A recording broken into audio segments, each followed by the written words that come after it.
Okay, students, very good afternoon to all. So in the last class, we have seen what exactly the process is, how it can be defined. Okay. So basically, the process is the program under execution. The process, either it may be a single program or it may be part of the program. So remember, the program can be divided into multiple parts, and these parts, they can be treated as processes and they can be executed in parallel. Okay. And in the last class, we discussed about one of the important concept called process states and state transitions. Okay, we have seen what exactly the process state and how the state transition will be taking place. So here we have totally 4 states for the process. So actually process state, it indicates the current activity within the process. So state diagram, it is like the life cycle of the processes. Okay, here we have totally 4 different states. They are ready state, running state, blocked state, and terminate state. So ready state, it indicates that the process is, when a new process is submitted, it will be kept in ready state. So in ready state, you are going to find a large number of programs or processes. There will be n number of processes which are waiting for CPU. So all these processes, they are ready to execute but waiting for CPU. Hence, they are said to be in ready state. So once the process gets CPU, that state we call it as running state. The running state indicates that the process has got CPU and CPU is executing the instructions of the process. And during execution of the process, in case if that process makes any request which cannot be granted immediately by the operating system, then it is switched to blocked state. The blocked state indicates that the process is waiting for something. It is waiting for some event or it is waiting for some resource which cannot be granted by the operating system immediately. Once the process completes its execution, the process is switched from running state to terminate state. The terminate state indicates that the process has completed its execution. Okay. So like this, we have totally 4 states and we have totally 5 state transitions. Ready to running, it happens when the CPU is allocated to the process. And during execution of a low priority process, if a high priority process is submitted to the operating system, it is preempted, then it is kept into ready state. We get this preemption when a low priority process is preempted by high priority process. And running to terminate state transition, it happens once the process completes its execution. Then running to blocked, this state transition is possible in case if the process is requesting for the resource or if it is waiting for some event. Okay. Then we have blocked state to ready state. So blocked state, it indicates that the process is waiting for something which is not immediately granted by the operating system, right? But once that request is granted by the operating system, the process will be switched from blocked state to ready state. Okay. So like this, we have totally 5 state transitions. So these are the things which we discussed in the last class. Okay, in today's class, we are going to discuss about one more important concept called process control block. So basically this process control block, it is the data structure maintained by the operating system for every process. When a process is created, automatically the operating system is going to create a data structure called process control block. So this process control block, it contains all the information about the process. Okay. Here, if you look at the diagram, we have shown the contents of this process control block. Like the process control block, it contains process ID, priority of the process state, PSW, CPU registers, event information, memory allocation, resource allocation information, and PCB pointer. So in short form, the process control block can be simply referred to as PCB. PCB stands for process control block. So basically, it is the data structure created for every process by the operating system. Okay, it is something like when you take admission into the college, your data is maintained, right? Our university is going to maintain all the information about each and every student. Like the university will be knowing how many subjects you have cleared, in which semester you are studying, like that. Each and every information about your course is maintained by the university, right? In the same way, the operating system is going to maintain the data structure called process control block for each and every process. Okay, we are going to discuss briefly about these contents. First, we have process ID. As you have discussed many times, the process ID indicates simply a unique number. It is the unique ID assigned by the operating system for every process. Every process in the system is identified by some unique number, right? That unique number itself, we call it as process ID. Sometimes, if the process has a child process, so it is possible to create a process by another process, right? In that case, the first process we call it as parent process, and the second process we call it as child process.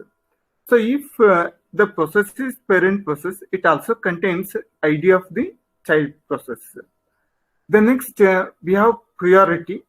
So every process is assigned with some priority when it is created. That priority is stored as the second field. Then we have process state.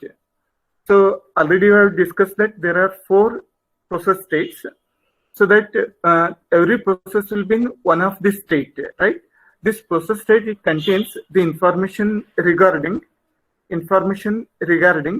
current state of the process. Then we have PSW. So actually PSW stands for program status word. What is PSW? It is the program status word. So it contains the information about the status of the program or process. That status will be stored in PSW. Then we have CPU registers. Whenever you are executing the program, your program might be using some of the registers of the CPU, right? Those register informations will be stored within this particular block of PCB. The next we have event information. So if a process is waiting for some event, the event for which the process is waiting, that information will be stored in this particular block. Okay. Next, we have memory allocation information. So every process, it will be stored in some part of the memory. It is stored in some or other block of the memory, right? That block information will be stored in this particular field of PCB. The memory block for which the process is allocated, the information regarding that block will be stored in this memory allocation block. Like what is the starting address of that memory block and ending address of the memory block which is allocated to the process. The next, resources held.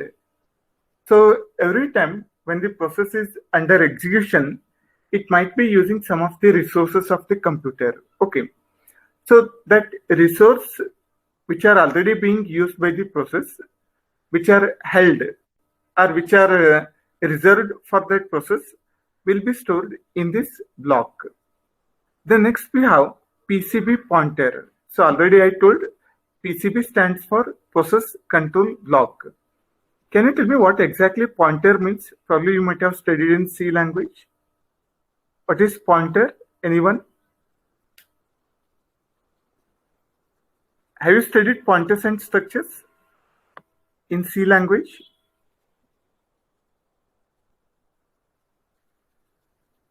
Anyone?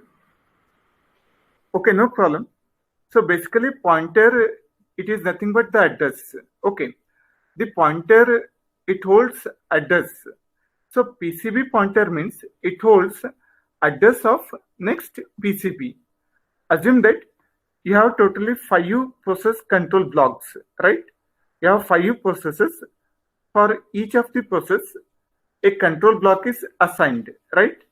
So that the first PCB will hold address of second PCB, and second PCB will hold address of third PCB, and so on. So in the PCB pointer, we are going to store address of next process control block, right?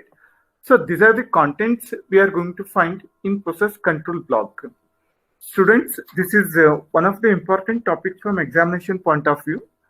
You may expect a question like this. With neat diagram, explain the different fields of process control block. Okay, here we have same fields which we have discussed already, right? So process ID, as I told, it is the unique ID assigned to all the processes when they are created. Okay. Then along with that, if you have a parent process, it will hold the ID of child process along with parent process. The next, priority. Priority basically it's some numeric value which indicates priority of the process. So in generally, if you have a smaller numerical value, that indicates higher priority, and larger value indicates lowest priority. Say for example, you assume that you have 3 programs with priority 1, 2, 3. That indicates that the program with priority 1 has highest priority, and the program with priority 3, it has lowest priority. And next we have process state. So as I told, the process state, it indicates the current activity within the process, right? The current activity within the process is indicated by the field process state. Then we discussed about PSW, that is program status word. So it contains the information regarding the state of the process. Say for example, it contains information regarding the starting address of the memory or ending address of the memory, and so on. Okay. Next, we have CPU registers. The contents of different registers during execution of the process, they are stored within this particular field of PCB, right? Then event information. When the process is waiting for some event, the information regarding that event will be stored in event information field. Then we have PCB pointer. So actually this field, it is used to store address of next PCB. Students, you remember this diagram? Remember this diagram? Okay. And you must be able to write at least one line about each and every field of this process control block, right? Try to understand the concept. They are very simple. Okay. Okay, next we have process interaction. Okay, can you think what exactly it means? Process interaction. What does it mean? Anyone? What is the meaning of this word, process interaction? Interaction with processor. Okay. It is something like this. As I told, process, it may be either part of the program or it may be program itself. Okay. When the programs are under execution, sometimes they may be communicating with each other, right? Or sometimes we require a kind of interaction between the processes. Okay. That's nothing but we can say process interaction. Okay. Or those two processes, they are also called as interacting processes. Okay. Okay, here the question arises, what are the reasons that makes process interaction necessary? Okay, what is the reason behind process interaction? Okay, here we have totally 4 reasons or 4 methods by which the processes can interact with each other. Okay, first one is we have data sharing. Okay, while the programs they are under execution, they might be using some common set of data values, right? The programs they may want to share the common set of data items. Okay, so in that case, the processes or programs they need to interact with each other. The first reason for process interaction is in case if the processes if they are sharing common set of data items, they require a kind of interaction. Say for example, they might be having some buffer. Okay, they might be using some common memory location from where both the processes they can pick up the values. Okay, I'll give you one more example in case of C language. Like you might have heard about global variables. Okay, have you heard this word? Global variables and local variables. Global variables are those which can be accessed by multiple functions, right? Local variables are those which can be accessed only within the particular functions, right? So these global variables, they contain the data which can be accessed by multiple programs or multiple processes. But while accessing data from these global variables, the processes, they need a kind of interaction. Okay, that we call it as data sharing. When 2 programs or processes, they want to share a common set of data items, they require a kind of interaction. Next, we have message passing. So we have second technique or second method of process interaction that we call it as message passing. So basically this method is used for exchanging of information. The 2 programs or processes, they can exchange their information by means of passing message. So here in this case, you can treat one process as the sender process and the other process can be treated as a receiver process. So here sender process, it is going to store some information in the message and that message will be passed to the receiver process. The receiver process is going to extract that data from the message. Okay, I hope you are understanding the concept. Basically, the message passing method, it is used for exchanging of information between the 2 programs or 2 processes. The process which wants to send some data, that data will be stored in the form of message. Then this data or this message is received by other process. That process is going to extract whatever data is required from that message. Okay, it is something like this. If you want to send some information to your friend, you can write a letter, right? That letter is like message, but that letter contains information. Okay, in the same way, the message holds information. That information is sent by one process and that information is accessed by other process. The next, the processes, they may interact even for synchronization purpose also. Sometimes we need to see that the processes need to be executed in a particular sequence. Many times the processes need to ensure that their actions must be performed in the desired order or in the desired sequence. In that case, they require a kind of synchronization. Okay, synchronization means there must be some coordination between the execution of processes. Okay, in that case, a process may seek the consent of other process. Say for example, you assume that you have 2 programs, but you want to see that first the program 1 should be executed, then the program 2 should be executed, because the program 1 output might be used as an input by the second program, right? In that case, we require synchronization between the program 1 and program 2. We want to see that the program 2 should be executed only after completion of first program. So in that case, we say that a process may seek the consent of other process. In the example, what can happen is the second program can seek the consent of first program to start its execution, right? Means it may ask the permission of the first program before it begins the execution, right?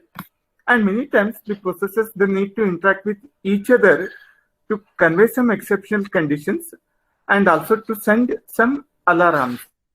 Okay. Many times, when you will be in the class, you'll be sending some message to your friends, like you'll be making some signs, you'll be giving some alarm to your friends, like some faculty is coming, like principal is watching, right? In the same way, the processes, they might send some exceptional conditions or may send some alarm to the other processes. Okay. So in that case also, we require a kind of interaction between the processes, right? So these are the 4 methods by which the processes can interact with each other. They are data sharing. While sharing common set of data items, the processes, they need interaction. Then message passing is a second method by which the processes can interact with each other, so that here the 2 processes, they can exchange their information by means of passing the message. So message, it contains some data value, right? Sender process is going to send the message, it is going to send the data. The data is extracted by the receiver process. Okay. And processes, they need interaction to have a kind of synchronization, right? So that to execute the processes in a particular sequence, they require synchronization.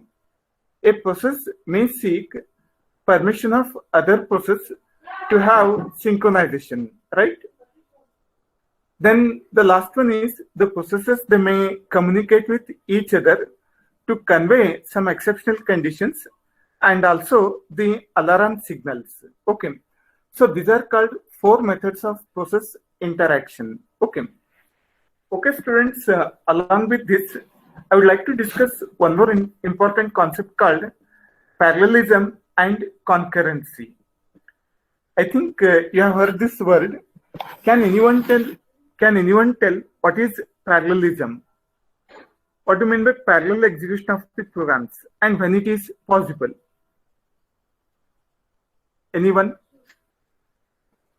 Parallel execution of the programs. Anyone can tell? As the name itself indicates, it is execution of multiple tasks simultaneously, right? Execution of multiple processes at the same time or simultaneously is called as parallelism, right? Parallel execution. But remember, the parallel execution is possible only if you have multiple CPUs. Try to understand this concept, students. The parallel execution of processes or programs is possible only in case if you have multiple CPUs. Otherwise, it is not possible to achieve parallelism, right? But on the other hand, we use one more word called concurrency. So actually concurrency, many times it seems to be like parallelism, but actually concurrency is not the parallel execution. We can say that the concurrency is an illusion of parallelism, right? It is not actually parallel execution. However, it can be treated as an illusion of parallel execution of the programs or processes. And this parallel execution can be achieved. That is, concurrency can be achieved by using overlapping CPU and IO operation of the processes. Okay, we discussed about multi-programming systems. Just try to recall. In case of multi-programming systems, we achieve concurrent utilization of CPU and input-output devices. There, one program might be using CPU, other program may be using I/O device. That we call it as concurrency, right? There we have overlapping CPU and input-output operations of the programs, right? It is not true parallelism, but we are concurrently utilizing the CPU as well as I/O devices. That we call it as concurrency. But on the other hand, parallel execution is one. When multiple programs are executing parallelly by using different CPUs, we call it as parallel execution of the programs. Okay, I hope you have understood the concept. So I'll define once again. Occurrence of multiple tasks or multiple programs or multiple processes at the same time, that is simultaneously, we call it as parallelism. But it is possible only when we have multiple CPUs. On the other hand, the concurrency means it is an illusion of parallelism.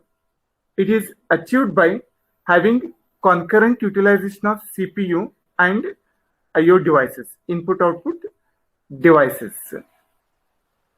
Okay, students, any doubts you have? If you have any doubts, you can ask me.